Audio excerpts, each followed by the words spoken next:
accepted, challenge accepted. The attitude is always challenge accepted.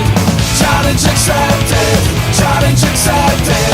The attitude is always challenge accepted.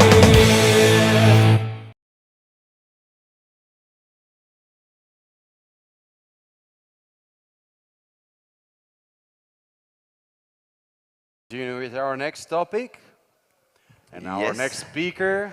It's very serious thing. It's really, really serious thing. Wait for it. Чакай. API security. Чакай, още бе. Eh, Come back to the hall for the very serious topic. Very serious topic.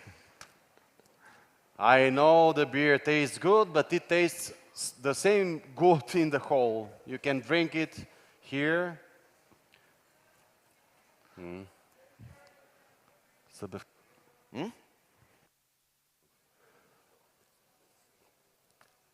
Welcome, welcome, welcome. Заповядайте, започваме всеки момент.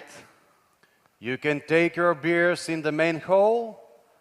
Може да вземете вашата бира тук, евентуално. Ние нямаме никаква представа дали е разрешено, но вие ако го направите, ще разберем. Така че вземе. Welcome, welcome back. Моля, заповядайте. Има и пържени картофки тук. There are French fries in the main hall. Please come here. And chips and peanuts. Not peanuts.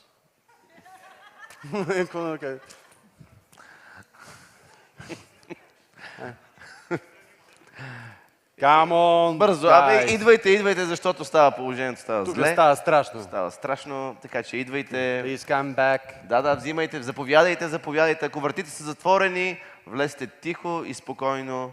Кротко приседнете, вперете поглед в мрака, да не видите. Please come back. And we are going to ask you if you come next to enter quietly and respectfully because we are about to start with this very serious subject. API security. Yes. To guide us through this crucial topic, we've got Lukáš Ďurovský from Thermo Fisher Scientific coming from Košice, Slovakia. Fun fact, Košice was the first city in Europe to have its own coat of arms way back in 1369. So, you know, they've been protecting themselves for a while, just like we need to protect our APIs. With 10 plus years of experience, Lukáš knows exactly where the hidden weaknesses in your code are lurking. So let us give all the warm welcome to Lukáš Ďurovský! Hello.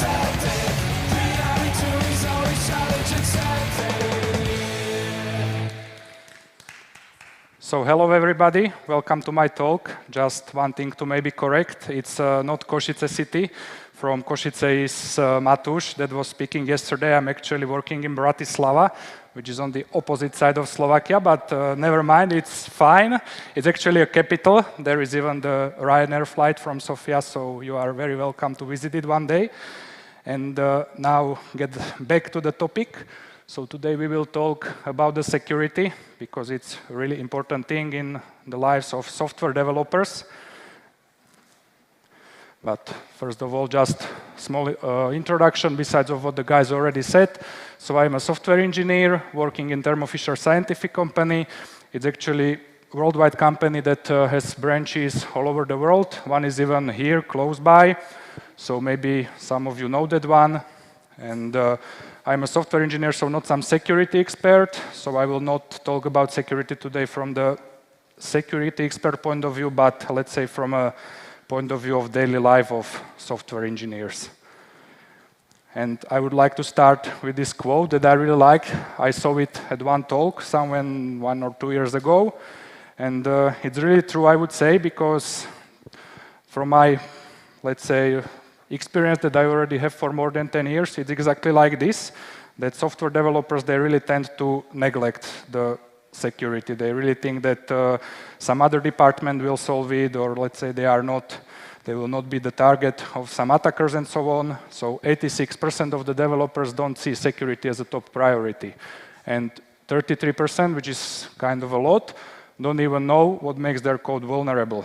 And goal of today's talk will be, let's say, to start your journey out of the previous statistics. So if you are between these 86% or 33%, it's the good time to start your way out of it.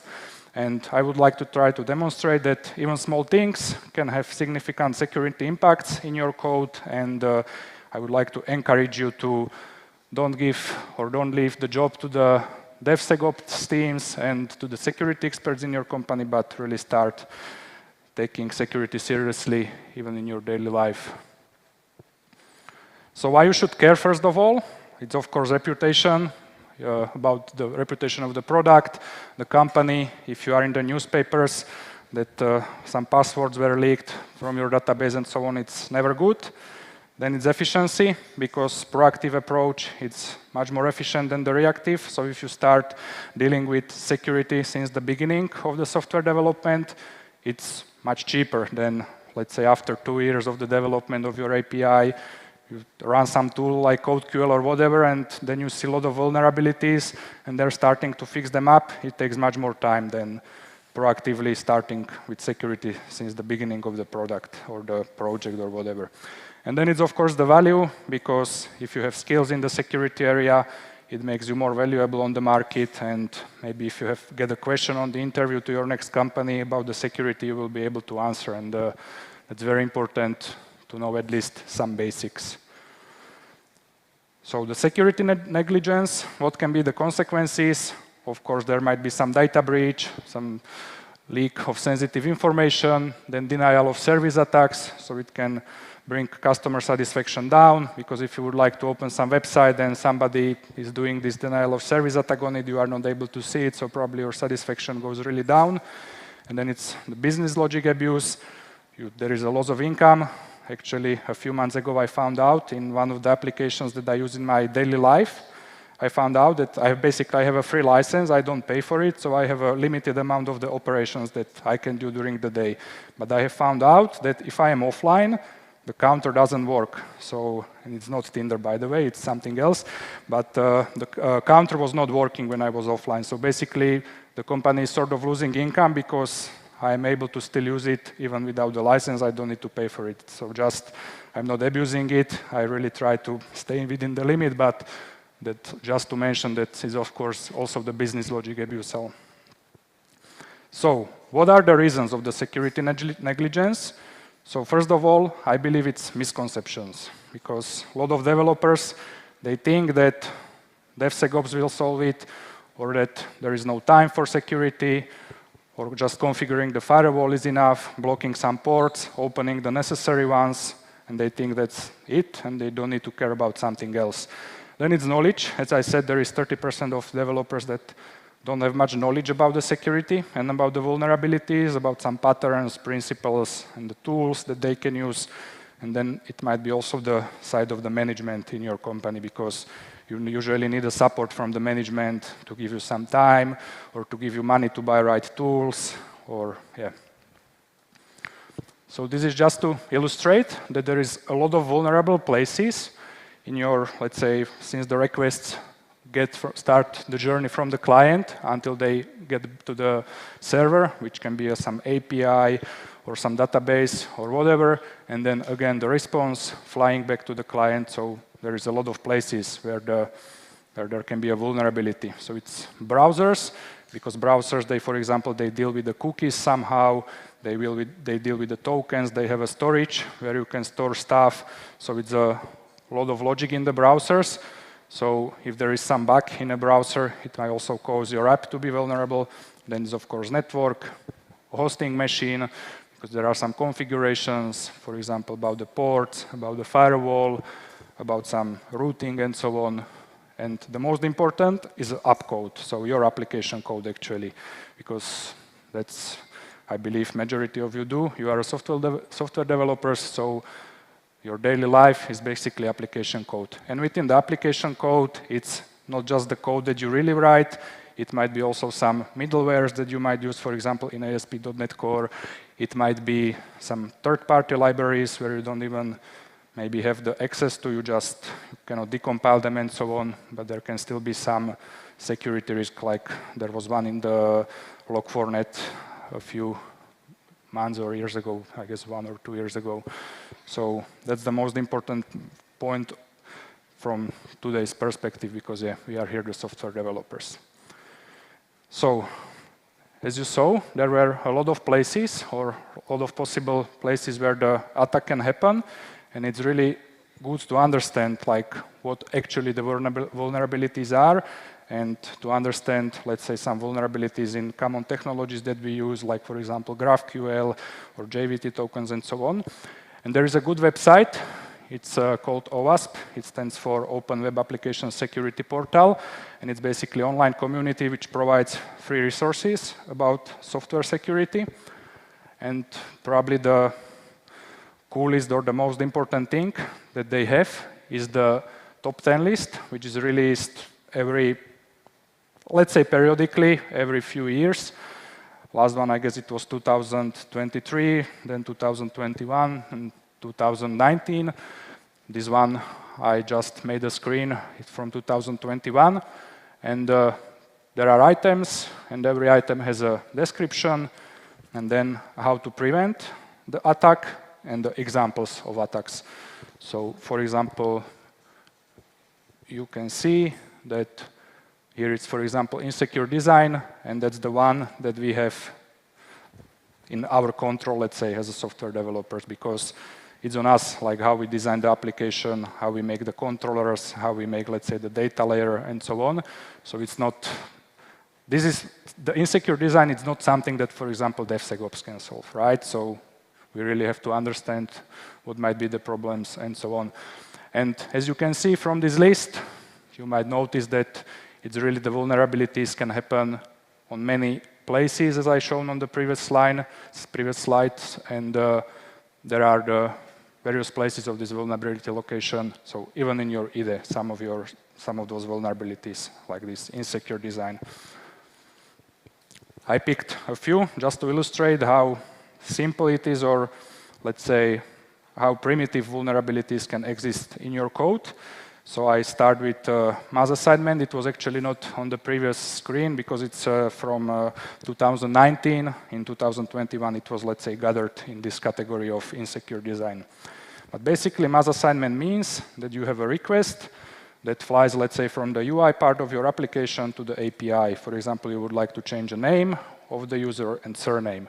So you would expect that in the request, there is the new name and the new surname, for example.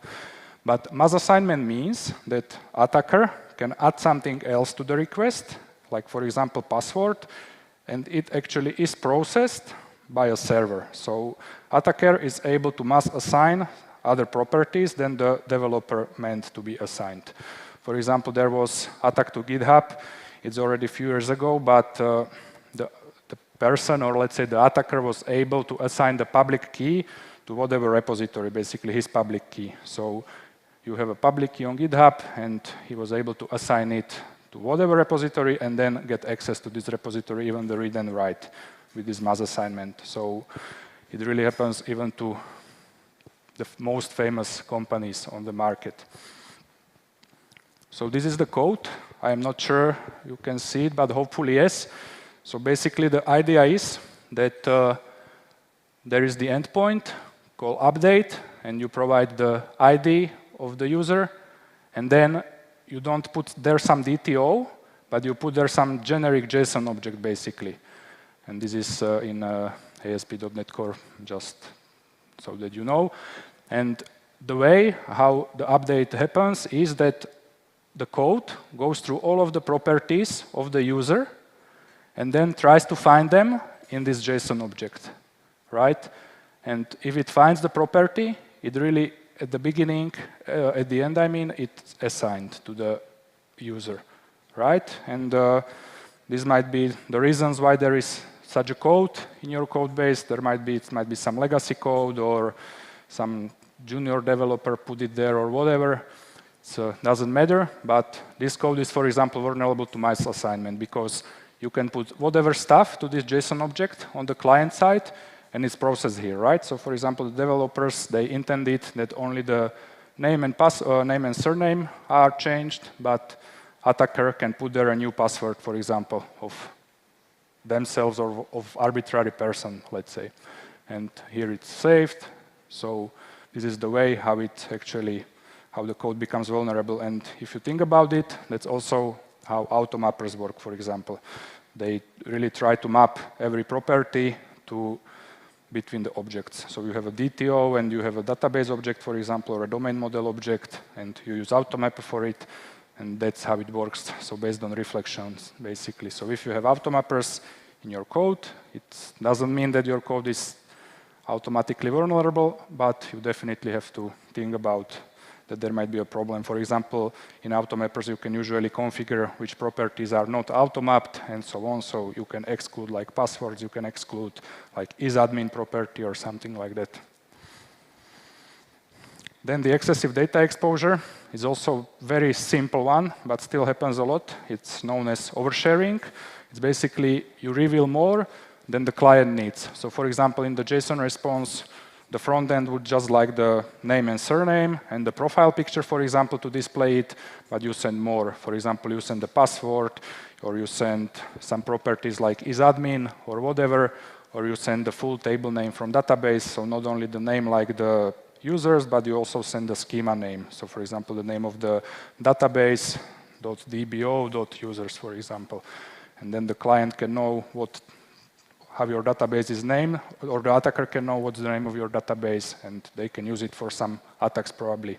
Usually how it happened, in one of the companies where I worked at, you have this JSON ignore attribute that you can put on the model objects, but it works for the REST API. So for example, you have a property named password, and you mark it with JSON ignore attribute, but then you decide to use GraphQL, and GraphQL has other property to ignore the other attribute to ignore the property. It's called GraphQL ignored.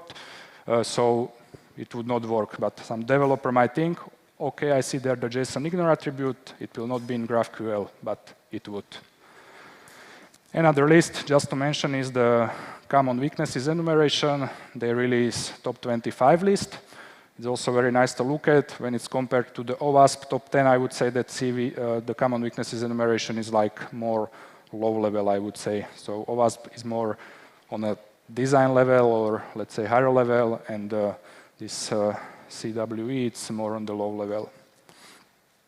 Then to upskill yourself, what you can do is this OWASP cheat sheet, another resource that is provided by OWASP, besides this top 10. And it's a really nice one because they have there a lot of articles or a lot of documentations about the technologies, about the frameworks and so on. And especially, I put here again this example of GraphQL. Actually, I have nothing against GraphQL, but it's pretty new. It's sort of getting the popularity, but let's say the new security things lies in this GraphQL. So it's really nice to know about the problems that it might bring. And exactly because of that, there is this cheat sheet that you can read, and you can, for example, get to know that there are the batch queries in GraphQL, because in standard ASP.NET Core API, for example, you can incorporate rate limiting. It will work for the REST APIs, but GraphQL has some other possibilities how to make, let's say, a batch queries, so your rate limiting will stop working. So let's have a look at it. This is in .NET Core again, and basically you decide to limit your endpoint, general endpoint, generally not like the concrete one, so that's why it's here this star, and basically you would like that whatever endpoint is called just once in 1 second. And for example, then when you call it, this is in Swagger, you call it more times in 1 second, and then you start getting this error like too many requests, 429, and you get the message that API calls quota exceeded, maximum admitted is 1 per 1 second. Yes, so it works, the rate limiting for the standard REST calls, but then there is the GraphQL, where you can put more queries to one request, let's say. So you ask for the user, but you don't ask just for one, you ask for more. Second one, the third one, the fourth one. So it's basically like making more requests, but just within one round trip to the server, right? And the developer, again, might forget about this. They see that there is rate limiting implemented, but they don't know that GraphQL has this possibility.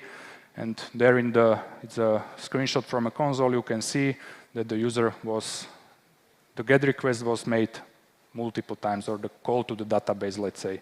So that's why there is this cheat sheet that you can have a look at it and understand like the vulnerabilities in the new technologies, let's say. So like JWT tokens, which are not that new, but you can still read about it, about authentication, authorization, best principles, best practices, and so on. Then another powerful tool is DevTools, which are in the browser, in like Firefox, Chrome, I believe in every modern one. And there you can inspect your request responses. You can see the cookies that are stored in your application. You can check the console, and that's the place where you might find some vulnerabilities in your code. For example, you can see there that in the response, that was not just the name and surname, there was also a password. Even on the UI, you see just the two columns, name and surname, but you then go to the DevTools and you see that the API didn't send only those two properties, but also some other one. So this is the example. For example, that's the UI. There is just the name and surname and the profile picture. And the request was made using GraphQL. And the very good thing that you can do is that in the developer tools, you can copy the request. For example, copy it as a CURL, or you can copy it as a PowerShell script. So I decided to copy it as a PowerShell script. We will see it on the next screen. So that's basically, if you execute this, that's exactly what was executed to get those two rows that were on the previous slide. And you can try to play with it. So this is the query that was done using the GraphQL. And you can start playing with it and try to put there arbitrary property names, like, for example, password. And you can try to see whether the endpoint is not doing this oversharing and sending more data than it should. And here, just to write the response, this is the PowerShell way to write the response of this. Right here is the request stored in the response, and I would like to display the raw content. And here you can see that's the response that we got, and here you can see that there is a password here, right? Maybe hashed using some hash function, but you can see that the GraphQL endpoint is sending more than it should. Even on the UI, it was not visible, but you start playing with the requests. In these developer tools, you copy it to the PowerShell, for example, and you can see what happens, and you can try to play with whatever website, probably your website, because you would like to test it, but you can try it on arbitrary websites. And the reason of this is this JSON ignore that I mentioned. So in the classic REST call, it would not be returned because there is this JSON ignore, but GraphQL takes another attribute into account, not JSON ignore. But you need to put there the other one. But this really happened, as I said, in one of the companies because the developer thought that this JSON ignore is like universal attribute for every technology, but it was not that way. Then there is, of course, the tooling is very important. This is the meme that I found. It's like it was some top 25 memes regarding the security.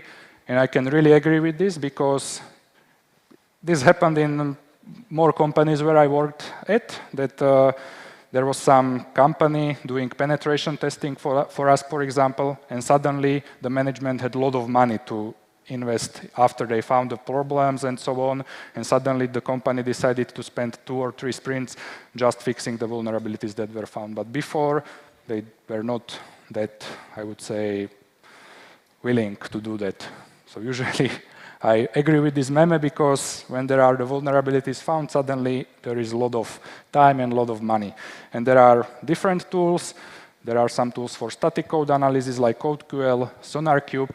I decided to put there even GitHub Copilot because it's a very popular one. I believe a lot of people start to have licenses for that in companies and so on. And you can use it also for some, of course, not like complex analysis of your code base, but you can try, for example, to ask about some endpoints, about some classes in C# or Java or whatever, and maybe Copilot would tell you that there is SQL injection, there is the possibility of cross-site scripting attack, or something like this, right? So that's why it's with Bolt, that even if you don't have the other tools, maybe you have the GitHub Copilot, then you can definitely use it for some sort of static analysis. But definitely if you would like some more complex one, then other tools mentioned here are much better. But Copilot definitely can tell you something about your code base. And then it's like a runtime analysis, so not a static one, but let's say some tools that try to penetrate your application, they try to examine the requests and responses. So for example, you provide the URL to your application, like for example, localhost on port 8000 or whatever, and it starts to try to hack it, sort of. There's like, for example, Fuzz API. It's not developed anymore for a few years, but still maybe you find it useful. It's, I believe, open source, so you might check it out. Then it's Zap. I believe that one it's in active development, so that's a good news. And let's have a look, for example, what it might tell you. So let's say I have simple website displayed here. Just this is the website, but I wanted to put it on one slide, so don't be confused. And it's really simple. When you come to this website, let's say the session ID is assigned to you, and the first one is HTTP only cookie, and the second one is non-HTTP only cookie. And both of them are assigned to you when you come first time to the website, so it's like, let's say, session ID. And the difference here is that here I use the HTTP only true, here I use HTTP only false, right? And when the UI is loaded, I have there a simple JavaScript which writes down all the cookies that exist for this application. And here, as you can see, just this non-HTTP only is written. And what it basically means, we can have a look at other slide. I tried this Zap tool, and I tried to see what vulnerabilities it will tell me or it will detect. And the reason is, for example, what it found is that cookie is set with, there is not HTTP only flag set on this cookie. And there you even have the description, right here. So the cookie has been set without the HTTP only flag, which means that the cookie can be accessed by JavaScript, right? So the problem of this is that if you have like some cross-site scripting attack, the attacker can access your cookies using JavaScript. If there is this HTTP only true, it means that the cookies are only used when there is the HTTP protocol. So it means that, as you saw on the previous slide, basically the cookies are not accessible using the JavaScript. So this is also one of the tools that you can use, and this is just to illustrate what are the things that it can tell you. So just because we are approaching the end, it's of course, it's not possible to, let's say, make you a security expert or whatever in 30 minutes, but in the end, I would like to mention just a few musts that you should really start doing. Tomorrow is a new working day, or working week, I mean, so you can start tomorrow. The first one is AAA, which is authentication, authorization, and accounting, because probably it's sort of easy to implement authentication, for example, in your ASP.NET Core Web API, but there are really new principles, new patterns, and so on. So exactly on this cheat sheet, you can read about it, because there are like principles and patterns like, or the protocols like GoOut, backend for front-end pattern, then the JVT tokens, session management. So it's really important to read about it, and then you will implement the AAA in much better way. Then regarding the input, it's good to follow the best practices, which is input validation, input sanitization, some whitelisting. So for example, you can whitelist the properties that you expect to come on the endpoints, so in DTOs or JSON objects or whatever. Then blacklisting, rate limiting, and then best practices regarding the secrets. It's good to read, so it's like a secret storage. For example, don't put your secrets directly in the code, but even in AWS or Azure, you have some solutions where you can put secrets like connection strings, API keys, and so on. Yeah. Avoid hard-coding secrets, and also API keys rotation. For example, in Azure, you have some resource, and there you have the API key for it, and you have there the button to rotate it. So you can rotate it like every 1 week or every 2 weeks, depends on you. but it's a good practice to do so. And then, as I said, the tools, so it's static and runtime analysis, and it can help you to find common vulnerabilities. And very good slide in the end. There is the quote by Gene Spafford, security expert. He says that the secure system does not exist. And that's basically true because there is really like a constant evolution of things. So your code evolves, or even your code context can change. So for example, you have some code that is not used, let's say, on the boundary, but suddenly somebody decides, some other developer from some other team decides to make a sort of controller out of it, for example. So the code can be run within some other context where it might become vulnerable. There are updates in the third-party libraries that you are using, for example, Log4j or whatever else, Entity Framework Core, and so on. Browsers updates, there can be some vulnerability that, for example, Chrome will start attaching even the non-HTTP, even the HTTP-only cookies to the requests and so on. So it might happen, and of course, new attacks. So security is not like black or white. It's not like that your system is fully secure or fully insecure. It's more like a spectrum, as you can see. So it's sort of, you are somewhere here every day, and you would like to come here to the white side, but you will never reach it probably because it's probably not possible. And that's the end. I would like to thank you all for your attention, and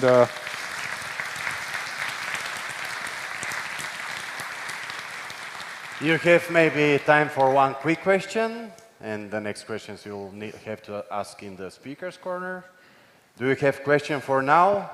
A minute and a half. So you can meet Lukáš in speaker's corner in next break. Now let's send him off of the stage with big round of applause. Lukáš Ďurovský!